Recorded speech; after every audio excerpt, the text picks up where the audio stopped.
Welcome to the first edition of Coffee with John. I've been thinking for the last few weeks about a way to create an opportunity for people to get a bit of additional, what you could call coaching. A way to have a chat, a conversation, which hopefully enables them to make forward progress in something that they're struggling with. And I was trying to come up with the best way to structure that and to deliver it. And it came to me this morning that essentially we'll do a virtual coffee meetup. Coffee with John. Monday, Wednesday and Friday at 1 p.m. I will just come live on the Facebook page like this and answer any questions, have a chat about whatever people post about. Essentially, it's like we'd met up for a coffee. Whatever you might talk to me about if we'd done that. You might pick my brains, you might ask for clarity on something that's confusing you, you might ask what's the best way to do X, Y, Z, whatever it may be. And you've got a couple of ways that you can get involved in that. You can either come live on the video, so be online at 1 o'clock. If you're not already a follower of the page, follow it. You can ask to get notifications for live videos as well. And you can comment directly on the video. I can see there's a few of you watching already. I can see Mark up there in the corner. Hey, Mark. Or you can ask in advance. You can go to whatever level of membership you have on our website. So myrise.co.uk/free if you've just got the Rise for Free account.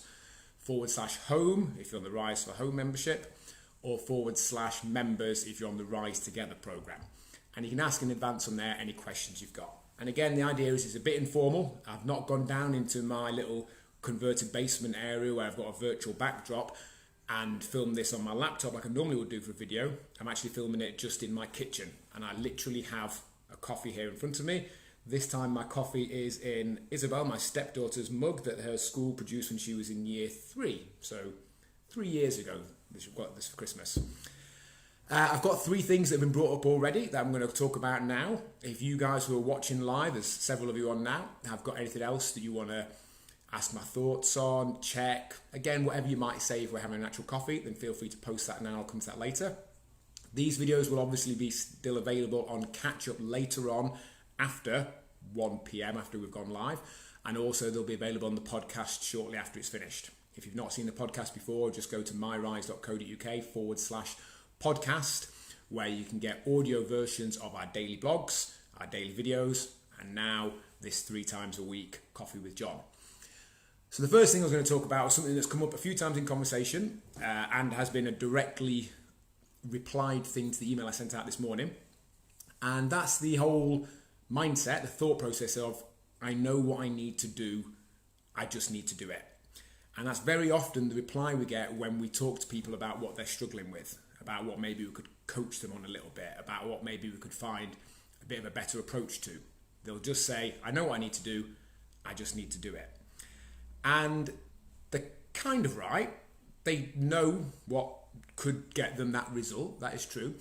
But if just saying that same thing again and again, like they've done in the past, if it hasn't worked for them before, it's unlikely to work for them again. Just trying the same approach.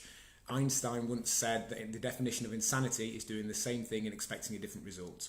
Just saying to ourselves, I know what I need to do, I just need to do it, when that didn't work for us last week, last month and last year, isn't going to work now.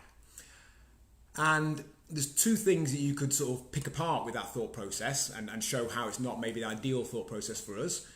Is firstly, the way we phrase it. It's what I need to do and I need to do it. And anytime we say anything like that, that just suggests we don't want to do it. We never say, I need to watch my favourite TV programme, I need to go to the shop and get some wine, I need to meet up with my friends, I need to have a nice bath. Because they're just things we enjoy doing. They're just things that we do. So anytime that we're saying some variation of I need to do something, I ought to do something, I should be doing something, we're basically saying that we don't want to do it. And that's fine. We're all grown-ups. We can all make a decision as to what we do and don't want to do. Maybe, though, we would benefit from questioning the way we perceive that thing. Because whilst we might not want to do that particular thing, we might be able to tie that into something that we do value. So whilst we might not really want to go for a workout as such, and whilst we might feel that we need to go for a workout, we might want to have more energy straight away and tomorrow. We might want to feel better. We might want to have less aches and pains. We might want to stand a better chance of living longer. And the working out is a method for achieving that. But if we're fundamentally saying I need to do something, we're saying that we don't want to do it. And again, that's fine, but if we can tie that thing into our values and something that we do want to do, then we're a lot more likely to actually do it on a consistent basis. And often the thing as well that people say they need to do, they don't actually need to do that thing. That is just one method, but it isn't the only one. Often when people say, I know what I need to do, I just need to do it, and I ask them, what do you need to do? They reply with something that they don't actually need to do. They might say, I just need to stop drinking. I just need to stop snacking. I just need to stop eating carbs. I just need to stop eating after tea. I just need to get down to the club more often. And again, they're all perfectly valid potential methods, but you don't need any of those things. Ultimately, to lose weight, the only thing you would need to do is be in an average sustained calorie deficit. And everything else is just a method of achieving that. So you don't need to cut out your favourite foods. You may choose to, but you don't need to. And if that thing that you're telling yourself you need to do isn't happening, maybe we could look at something that we could do and could choose to do that we're okay with, that will still produce the same result. Worst case scenario, a little bit slower. If we don't really want to cut out our favourite foods or stop drinking, could we find another way to create that average calorie deficit? Could we half portion size on breakfast? Make a few tactical swaps in a few meals in the week where it doesn't really matter, so that we can still have some of those foods we particularly enjoy, we can still have a drink, etc. Ultimately, very rarely, the things that we say we need to do we actually need to do them? So again, we may benefit from questioning if we actually have to do that thing, and if not, if it's a different way, maybe that way might be something that we're more willing to do on an average basis. So anytime you catch yourself saying, I know what I need to do, I just need to do it, that's the enemy of progress. It won't work because it didn't work the last however many times. Look at what perhaps you are willing to do, what else you could do that would still achieve the same thing. Tie it into things that you actually value and you find are important to you, and you're way more likely then to do those things and achieve that desired result. Second question I had this morning that someone said they'd ask me if we went for a cup of coffee is, which is more important, macros, as in protein, carbs and fat, or calories? And it's a really simple answer. The answer is calories, from a weight loss perspective at least.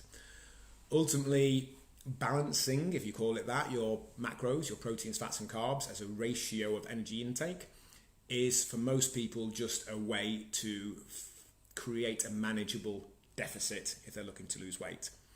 It doesn't matter if you've got this theoretically optimal ratio of protein, fat and carbs. If you're eating in a calorie surplus, you'll gain weight. If you're eating calorie maintenance, you'll sustain your current weight. If you're eating in a deficit, you'll lose it.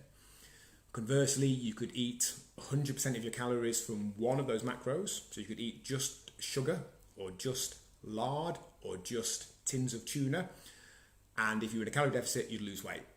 Not recommending that. It's a particularly challenging way to do it, and I wouldn't like to do it, and it's probably not great overall for your health, but you would lose weight. So getting a macro balance is one, a way to create that calorie maintenance or deficit, and two, from a health perspective, it is useful to make sure you've got enough of each. Realistically, we're hardly going to develop any conditions for a lack of it. We're not going to develop illnesses from a lack of protein. We might benefit from getting a bit more to maintain muscle mass and potentially improve it, to help with fullness, because protein is on average more filling than the other macros there. And protein does take more energy to break down. So for every 100 grams of protein we have, we'll actually use up a little bit more energy breaking that down and processing it than we would do with 100 grams or 100 calories of carbs and fat. But ultimately, don't let anything else get in the way of that deficit. If you can be in a deficit and then you're happy to start working towards some theoretically optimal ratio of protein to fat to carbs, go for it, but don't let it stop you being in that deficit. And then there was a third thing that I was going to discuss, and it's the title to the video, but I can't actually remember what it was now off the top of my head. I will have to make notes next time. So I'm going to leave it there, guys. That third thing, if it comes to me in a few seconds, I'll cover it. If not, I'll cover it in next Monday's Coffee with John. But remember, this is going to be Monday, Wednesday and Friday, 1 p.m. I'm just going to come live on the page It's then going to be available afterwards for catch up and on the podcast. And it's just like we've gone for a coffee. Any questions you've got, anything you're unsure about, anything you're struggling with, we can just have a chat about it. If you want to do it in advance and or do it anonymously, you just go to the relevant page on our website. So if you're a member, it's myrise.co.uk/members if you're on the Rise Together program. If you're on the Rise at Home program, myrise.co.uk/home. If you're on the Rise for Free program, you go to myrise.co.uk/free. If you're not on anything yet and you want some daily support and direction, then just go to myrise.co.uk, register your details there. It'll set you up your Rise for Free account and send you some more information about what we do. But guys, I hope you enjoyed our coffee, and I'll see you again on Monday.